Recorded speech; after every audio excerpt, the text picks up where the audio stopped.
It's late May and there's a lot to update about the garden. I've started moving some transplants out, finally. It's finally warmed up enough. And I've determined that it's warm enough by measuring the warmth in the soil with just a meat thermometer. And you can see there's a lot of verdant growth, some of which I've been trimming back because it's been shading some of the vegetable beds. So to start, this is my Mizuma mustard patch, which has gotten quite large, and honestly they're going to start bolting soon, so this is all going to be harvested and eaten soon. And this is a very mild green that honestly was probably a little tastier when it was younger, but I find it quite delicious. It's got a very, very mild mustard flavor without any spice, so it's kind of a mustard that I would say doesn't have any like pungency to it, but doesn't quite taste like lettuce. And of course I've got all my garlic, which as you can see has gotten huge since my last video. I did do some succession planting, some little basils down here. I don't know if they're gonna make it. They're getting munched on pretty aggressively. And you can see the grass has grown up pretty large. I have been hand trimming it all back where it's been shading, but otherwise welcoming it. I've got a lot of wildflowers.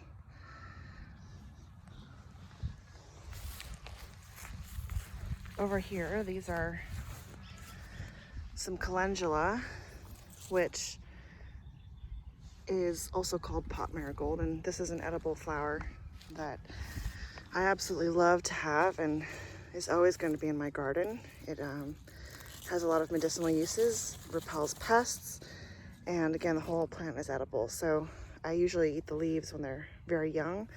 So these plants I will not be eating, but these, once they flower, will self-seed, and once there's a million little baby calendula, I'll start thinning those out and eating the children of these plants, basically. And I'll also be harvesting the flowers for tea and for medicinal uses as well. I also succession planted because I'm planning on pulling these mustard. There's some onions in here, some chard, and just yesterday I transplanted some cucumbers. They're a little bit stressed from the transplant, but hopefully they'll do okay. Over here, I've got my weakest cabbage that I wasn't sure was going to survive, but it's actually doing okay. It's smaller than the others still, but it's there, it's going, so we're just going to let it keep doing its thing. And I did some succession planting. There's some dill here, which this is like a dill, cucumber, garlic, mustard, calendula patch. Over here, this is one of my big raised beds. I don't have the final plants in here, but all winter I have been, and through the spring I've been succession planting lettuce and radishes in here. And as you can see, there's still some radish. These are cherry bell and lady slipper varieties of radish, I believe. I've got some little baby lettuces here on the side too. And I'm going to be planting squashes, melons, and basil in this bed for the summer once all of that's ready to go. But for now, we've got some radishes, some really nice radishes. So I'll probably end up sowing radish under the squash and melon leaves once those leaves are big enough to shade, because radish is a cool season crop and doesn't necessarily do well in the heat. And melons, of course, will need and want heat. So I've done that in the past with some success. So we're going to try it again here in these cloth raised beds, these portable raised beds. that I really enjoy because they prevent root circling, and I filled these up with logs and leaves in the bottom and then top them off with a raised bed mix, which is a little bit woodier than I would like. So I'm trying to think of other things I can amend it with before I put the melons in here, but we'll see how it does. Who knows? And alongside this one in particular, I've planted some more wildflowers in calendula with the hopes that that'll grow up alongside the bed and provide a nice pollinator attractant and pest detractant. Over here I've got some broccoli going. Again, everything is surrounded by the spring garlic. It's just a great deterrent. It's also holding the sides of the beds in. This is a Waltman broccoli, and at some point I need to come in and thin it, but we've got a couple plants that are clearly doing better than others, so it's likely these plants will be the ones. And we've also got some cilantro all along the edge of this bed, which is supposed to be a slow bolt variety, and it hasn't started bolting yet. So we're just gonna see how long it goes. We've been eating it already on fish and toast and different things. Really enjoying it. Really tasty cilantro variety.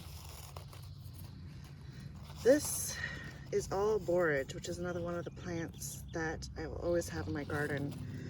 It is a flowering plant. The whole plant is edible. Again, you can't eat these leaves. They're quite spiky, so I don't eat the old leaves.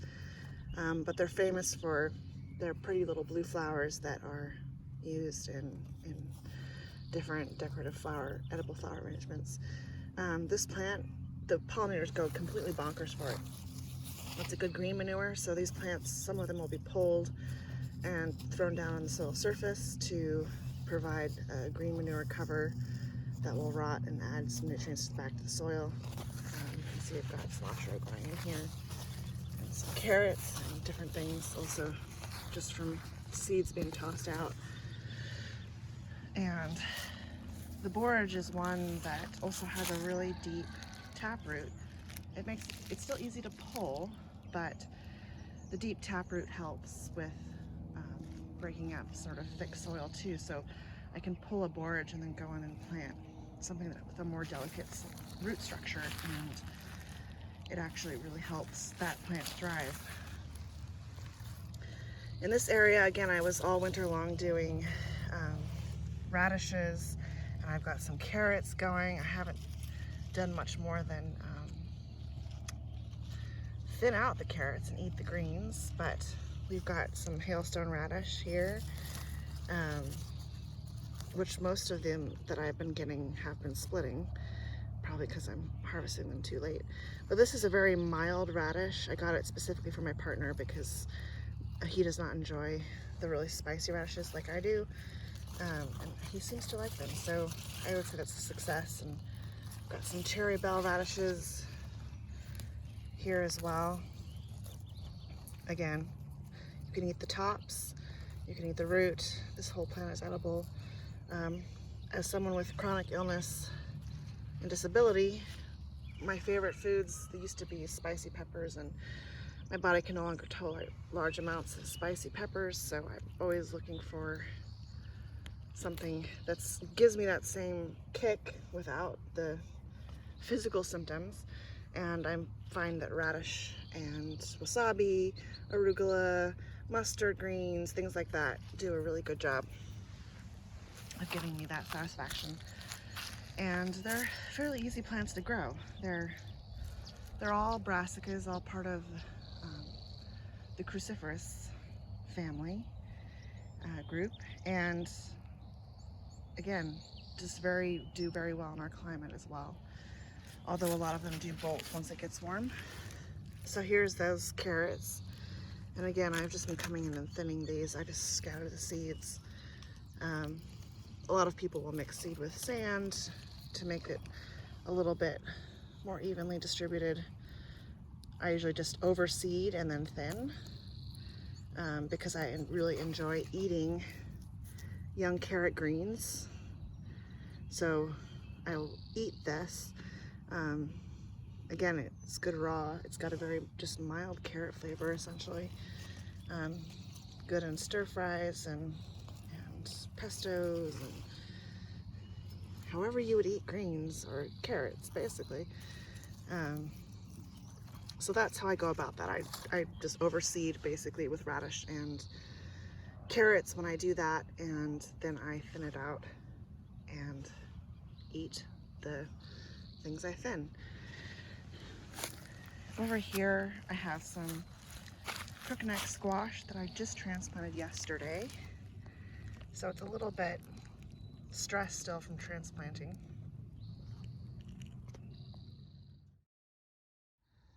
Here are my figs that have just been very happy since I moved into a sunny spot. And this is my first year having figs. Again, they're in a cloth grow bag to prevent root circling. These were transplanted from a much smaller container. So this is a container they will be living in for quite some time. My hope with these is that they will be the mother plants to multiple generations of fig plants. And this is a dwarf variety of cold hardy fig called the Negroni fig. And I don't expect to get too much fruit out of them this year, since this is the first year they were transplanted. But you can see there's a little fruit setting, so I may get some.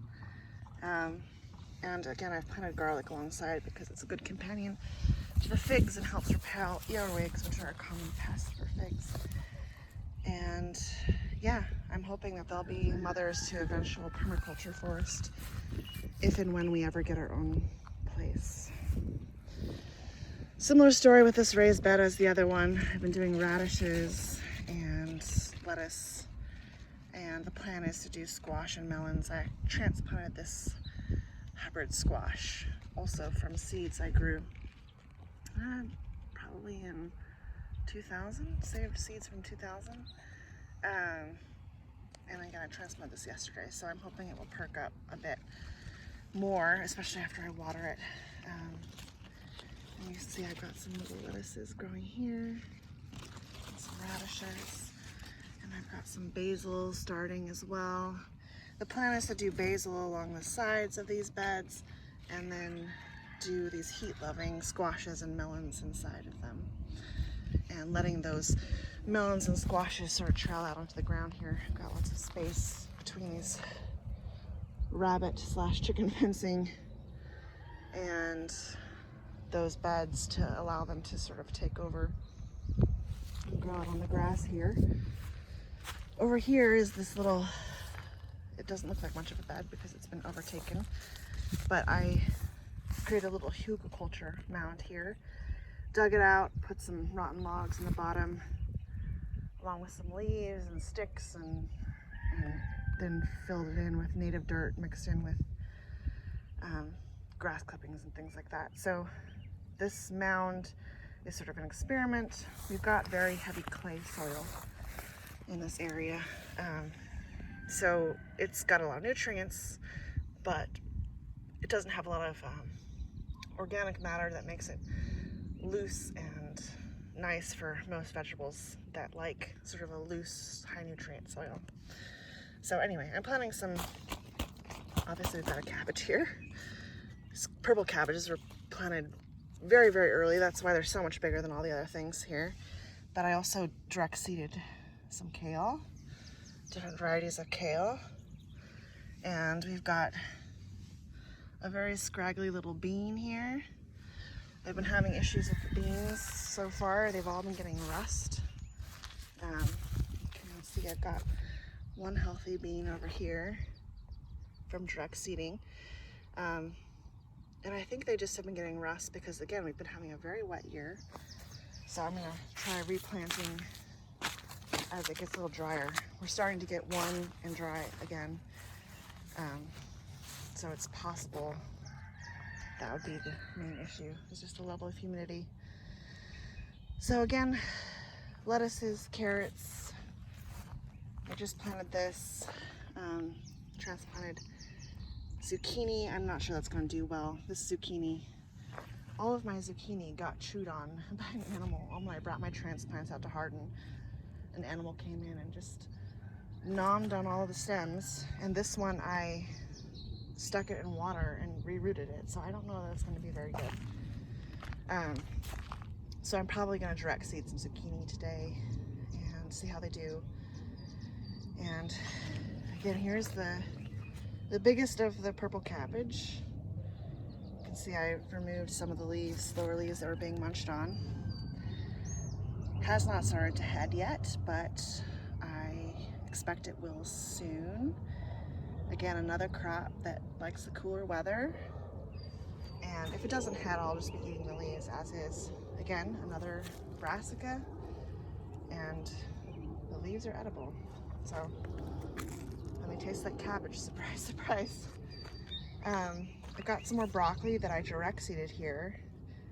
I don't know if I'm gonna let this get big enough. I may just be eating it as broccoli greens, I'm not sure. But this is a variety of purple broccoli. And then next to it, I have cucumbers that I transplanted yesterday. And I have both crystal apple and lemon cucumbers.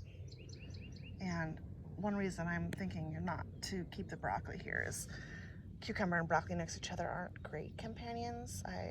I'm gonna potentially put something between them if I do let any of these broccoli continue. Same with cabbage. These are a green cabbage that is being eaten quite aggressively. This is called an early Dutch green cabbage, and I haven't grown that one before, so I'm always used to growing purple cabbage because I just think it's so beautiful. But I like the idea of a tiny, quick cabbage, and these cabbages have been in the ground for just a couple weeks, like 4 weeks. So, and they're doing all right. And we've got some wildflowers here along the edge. And that's pretty much it. And that's kind of what I'm going for. Today I'm going to do some direct seeding, probably some more beans to try those, and maybe some zucchini from old seeds I saved. And, oh, I did notice that someone had a question about the cardboard. The cardboard is just because we have such a wet climate here, and it was unusually wet even for Oregon. And when we were moving the manure that made up these strips that we're planting in, it was tearing up the ground, and the rain itself was washing the ground away. So the cardboard isn't pretty, but it provides ground cover and protects the soil from being washed away and from erosion in general. And it's also something the worms absolutely love it. This is actually like our third layer of cardboard because the worms devoured the first few layers. And as you can see, I also, as I've been trimming the grass back, I throw it on top of the cardboard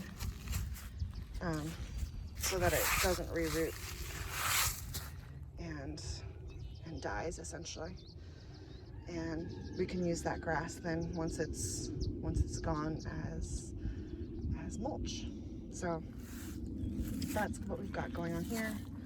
It's not pretty, it's just entropy gardening, and that's how I do it. I don't like the neat rows with gravel in between. I think that we need to let the native plants participate in the garden to a degree, and there's no reason you can't grow vegetables in and among the natives. Got a little damselfly there on my radishes. The plan originally was to plant corn in these beds too, because my partner's favorite is to grow corn. But we have a new potential garden space below that was just absolutely covered in invasive grasses that we could potentially plant corn in. So we're gonna do corn and potatoes and sweet potatoes all back there. And it should do better back there because they'll be in a bigger bunch. And since corn is wind pollinated, it needs to have corn next to it to pollinate. So that's the plan. I don't know how that's going to go. The soil is supposedly amended in this area, but I don't know how much. So corn is such a heavy feeder, it likes a lot of nitrogen. So we're just gonna see what it does. And I'm not against throwing an organic fertilizer on it, but in general, I like to do something a little bit more mild. And in general, I'm in favor of not tilling, but there's no way we would be able to plant in this bed without breaking up the surface right now. Light tilling is okay, and we're renters, and if it was my own property and I had years and years and years to improve, I would be doing things differently. But just to be able to get the joy of growing my own food in an unknown timeline, that's what we've decided to do. And again, the hope is that someday we will have our own place for a permaculture garden and food forest, and do what you can where you can and make the best of it. And our hope is that this year we'll be able to feed ourselves primarily from the garden, and that's what we're just sort of shooting for, or that's what I'm sort of shooting for in all this work, is to produce enough food to last us a year with supplementing. Still have to have my avocados as a millennial. And we don't grow avocados here in northwestern Oregon unless you've got a nice greenhouse, which I do not have access to.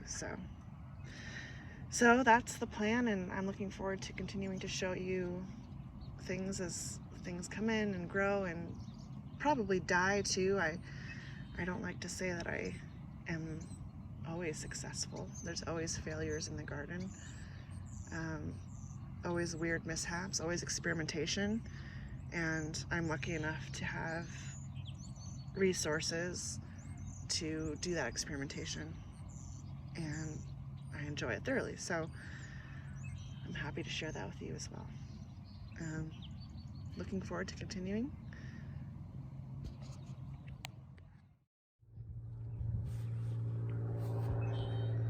A view of the garden plot from outside. Again, we fenced it in because the chickens were absolutely decimating any attempts we made to seed anything. And I'm not a fan of competing with chickens. With wildlife, it's a little bit different. Got some more berry bushes. Really looking forward to all the berries we have.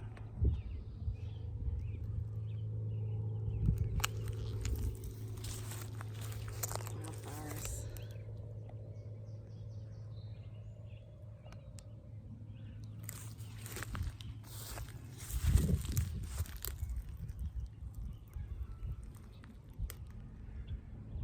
And also grapes. I believe mostly table grapes, but we'll see.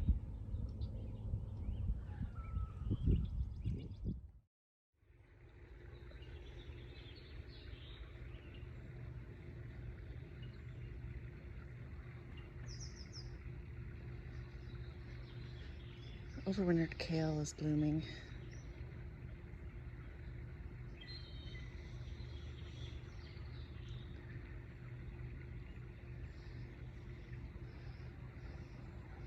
I've been eating the florets, but have not been able to keep up with how much there are.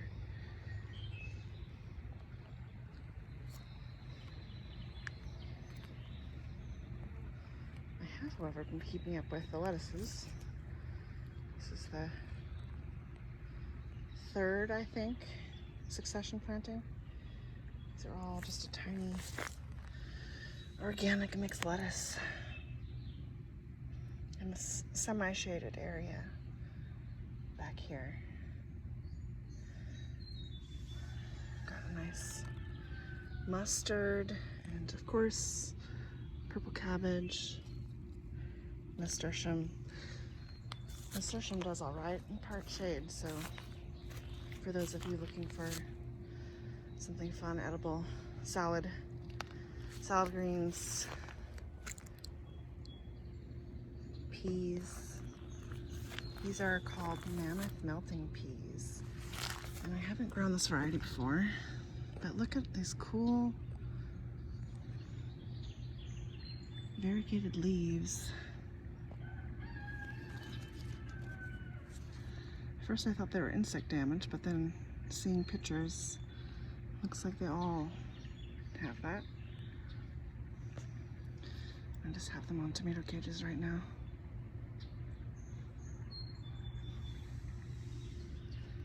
And different varieties of nasturtium. I'm excited about that.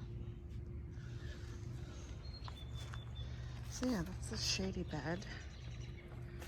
Probably gonna keep doing greens and lettuces and things like that back here. As you can see, the cabbages are significantly smaller than in the sunny bed. And that's just because they don't get as much sun, but they still do okay. They're just a little bit slower growth.